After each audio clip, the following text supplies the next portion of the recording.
Hello guys, I am your host, I am your दोस्त पूर्वा। कैसे हैं आप सब? कल वाली वीडियो देखी है आपने या नहीं? नहीं देखी तो देख लेना या मत देखना, क्योंकि वो वाली वीडियो में थोड़ी सी आवाज़ ना अटक अटक के मतलब क्लियर नहीं आ पा रही थी, इसलिए मैं उस टॉपिक को आज फिर से क्लियर कर देती हूँ ताकि आप लोगों को कोई परेशानी ना हो।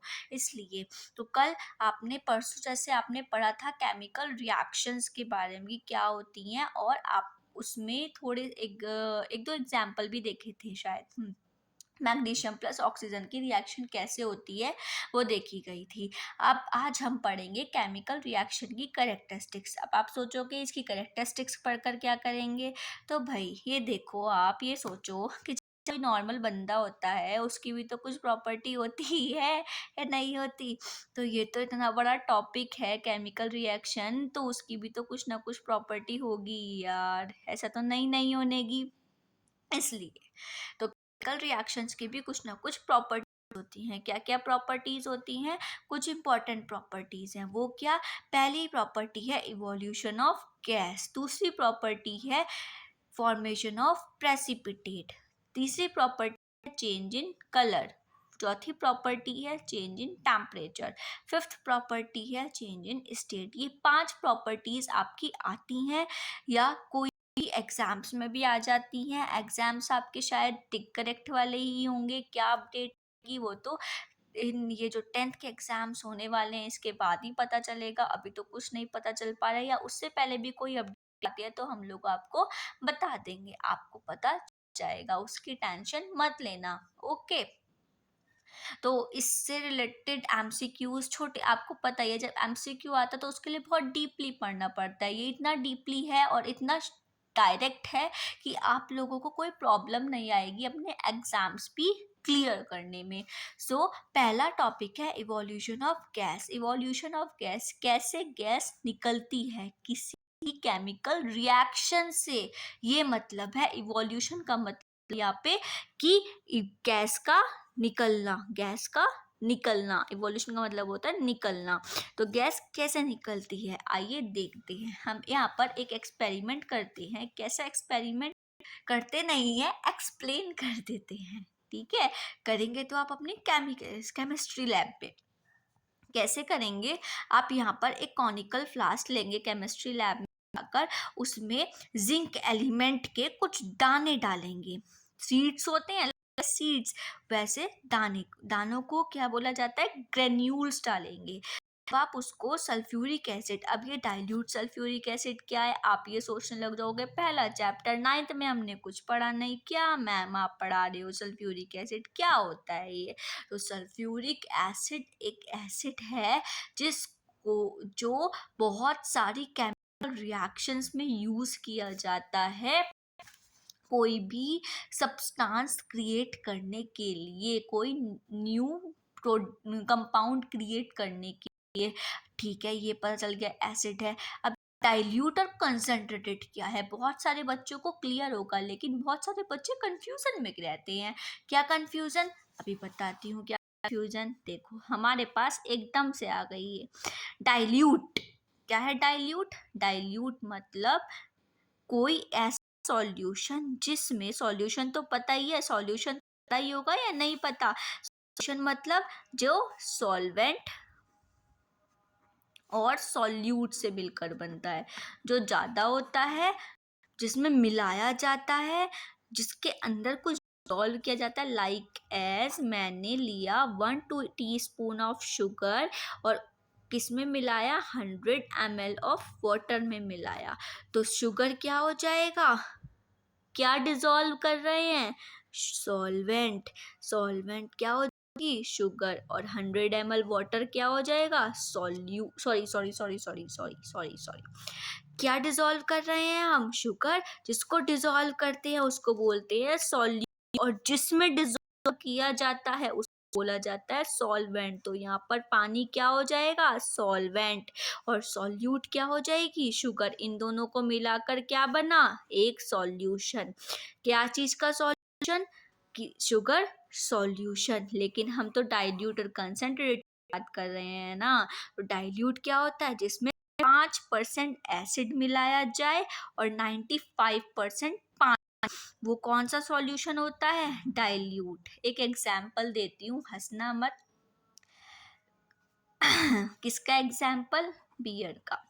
सबने देखा होगा, ग्लास लेते हैं, जैसी बियर डालते हैं और उसमें पानी मिला देते हैं, क्या करते हैं? उसको डाइल्यूट ही तो करते हैं। ऐसे समझ आएगा, मुझे पता है ऐसे ही समझ आएगा, हम भी ऐसे ही समझते थे कि 5% उसमें आपने बियर डाली, अल्कोहल डाला और यहाँ पे आपने पानी डाल दिया, कितना? 95%, पूरा ग्लास है, तो वो डाइल्यूट हो जाता है, नशा कम चढ़ेगा इसलिए डाला जाता है।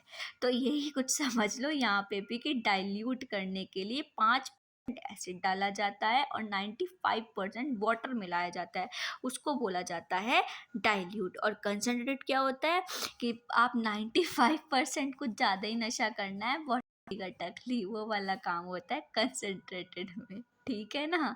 समझ गए ना कि 95% तो एसिड डाला, बस 5% पानी डाला। क्या फ़ायदा? 5% भी मत डाल भाई, बिल्कुल ही मत डाल, छोड़ दे। चलो हम अपनी बात पर आते हैं।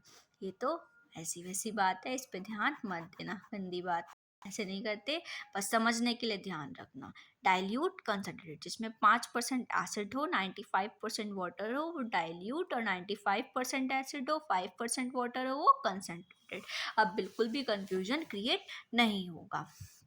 डाइल्यूट का मतलब समझ आ गया कि 5% एसिड है इसके अंदर सिर्फ और सिर्फ, और 95% वाटर है। ओके, आपने जब इन दोनों को मिक्स करा तो इसमें से देखा यहाँ पर हाइड्रोजन के बबल्स देखने को मिलेंगे। हाइड्रोजन के बबल्स कैसे? पता चलेगा कि ये हाइड्रोजन गैस के ही बबल्स हैं। वो कैसे? जैसे ही आप यहाँ पर कोई भी कैंडल लाते हो, जली हुई कैंडल लाते हो, तो जब हाइड्रोजन की गैस निकलेगी तो वो बबल्स कुछ धमाका करेंगे, एक्सप्लोजन करेंगे। एक्सप्लोजन, छोटा सा एक्सप्लोजन होगा, इट मीन्स कि वहाँ पे हाइड्रोजन गैस प्रेजेंट है। ओके, अब समझ आया कैसे हाइड्रोजन गैस? अब तो नहीं भूलोगे क्या? हाइड्रोजन गैस की प्रेजेंस को चेक करने के लिए क्या किया जाता है? क्या किया जाता है? कैंडल जला के देखा जाता है कि वहाँ पे धमाका हुआ, हाइड्रोजन प्रेजेंट नहीं हुआ, प्रेजेंट नहीं है। ओके, क्लियर है ना? वहां से क्या निकलेगी? Hydrogen gas. हुई ना इवोल्यूशन ऑफ गैस, कोई ना कोई गैस तो निकली ना। तो यहाँ पर आपका क्या हो जाएगा? हाइड्रोजन गैस निकल गई। Zn प्लस H2SO4 क्या दिया?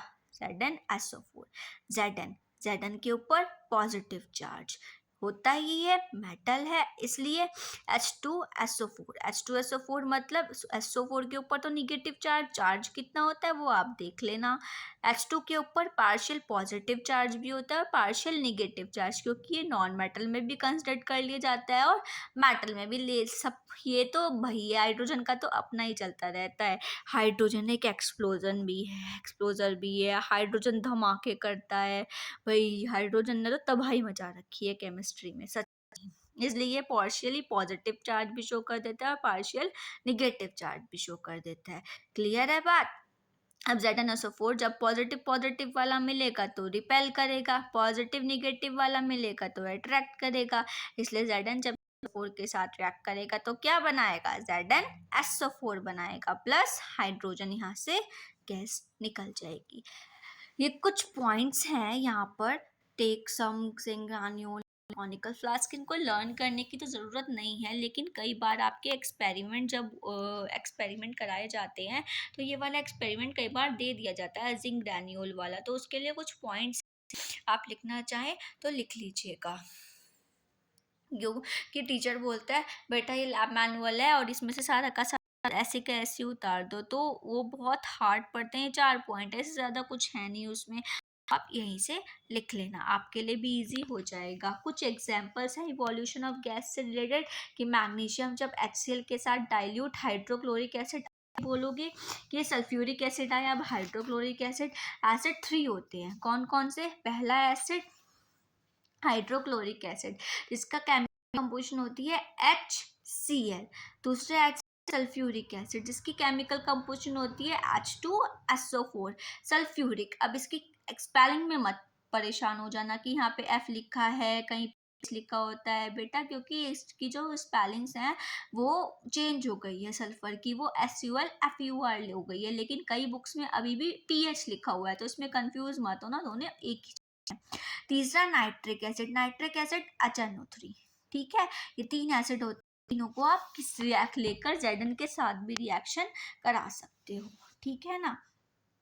ओके, कैसे? ऐसे जब Zn H2SO4 के साथ रिएक्ट करेगा तो Zn SO4 देगा, जब Zn HCl के साथ रिएक्ट करेगा तो ZCl देगा, जब Zn HNO3 के साथ रिएक्ट करेगा तो Zn NO3 देगा, ठीक है। यहाँ पे इसके ही इवोल्यूशन ऑफ गैस का ही 2 एग्जाम्पल्स दिए हुए हैं, वो क्या है कि मैग्नीशियम, मैग्नीशियम के ऊपर क्या चार्ज होता है? 2 पॉजिटिव। कैसे पता चला 2 पॉजिटिव? बिकॉज यहाँ पे हमारे पास मैग्नीशियम का एटॉमिक नंबर क्या होता है? 12। इलेक्ट्रॉनिक कॉन्फ़िगरेशन क्या हो जाएगा? 2 8 और 1। तो इलेक्ट्रॉनिक कॉन्फ़िगरेशन क्या हो जाएगा? कॉन्फ़िगरेशन हो गया, कैसे हम शेल्स में फिल करेंगे? 2 1 2 3 4 5 6 7 और 8। लास्ट वैलेंस शेल में सिर्फ एक ही इलेक्ट्रॉन, सॉरी 2 इलेक्ट्रॉन, 1 एंड 2। तो बेचारे के पास 2 हैं, क्या करेगा? किसी ना किसी को दे देगा। रिएक्शन किसके साथ हो रही है इसकी? HCl के साथ। Cl के ऊपर कितना चार्ज होता है? -1। वो कैसे? क्योंकि क्लोरीन का एटॉमिक नंबर 17, इलेक्ट्रॉनिक कॉन्फ़िगरेशन 2 8 और 7। अब ये बेचारा 7 इलेक्ट्रॉन निकालेगा? नहीं, जैसे किसी की जेब से 7 लाख निकलने मुश्किल है, ऐसी ही ऐसे ही इसी ऑक्टेट से 7 इलेक्ट्रॉन निकलने मुश्किल है। लास्ट शेल को क्या बोला जाता है? या तो वैलेंस इलेक्ट्रॉन या शेल। तो इस शेल से 7 इलेक्ट्रॉन निकलने बहुत ज़्यादा मुश्किल है, तो ये क्या करेगा? अपना एक इलेक्ट्रॉन ले लेगा। अब ये तो एक ही ले सकता है और ये 2 दे सकता है, तो ये मैग्नीशियम क्या कहेगा कि जब तू एक ही ले रहा है तो मैं अपने दूसरे इलेक्ट्रॉन का क्या करूँ? तू मुझे एक काम कर Cl, तू मेरे को एक और अपना एटम दे दे। तो ये क्या करेगा मैग्नीशियम? मैग्नीशियम अपना एक इलेक्ट्रॉन इधर दिखाएगा, एक इलेक्ट्रॉन इधर दिखाएगा, Cl एक एटम एक बॉन्ड बनाएगा, एक इधर बॉन्ड बना लेगा। बना लिया ना MgCl2, ऐसे बनता है MgCl2। और यहाँ से हाइड्रोजन गैस निकल जाएगी बाहर, ऊपर उड़ जाएगी एटमॉस्फेयर में। सोडियम कार्बोनेट ने CO3, dilute acid, dilute hydrochloric acid के साथ रिएक्ट करेगा तो कार्बन डाइऑक्साइड को इवॉल्व करेगा और NaCl बना लेगा। कैसी लगी आपको की वीडियो? अच्छी लगी तो बताना कमेंट्स में। कोई प्रॉब्लम हो तो पूछ लेना, कोई भी प्रॉब्लम हो इस टॉपिक से रिलेटेड, इवोल्यूशन ऑफ गैस से रिलेटेड, जो के 3-4 टॉपिक्स हैं वो मैं कराऊंगी, वो मतलब वीडियोस आपको उसकी मिल जाएंगी। अगर कोई प्रॉब्लम हो तो कमेंट्स में पूछ लेना।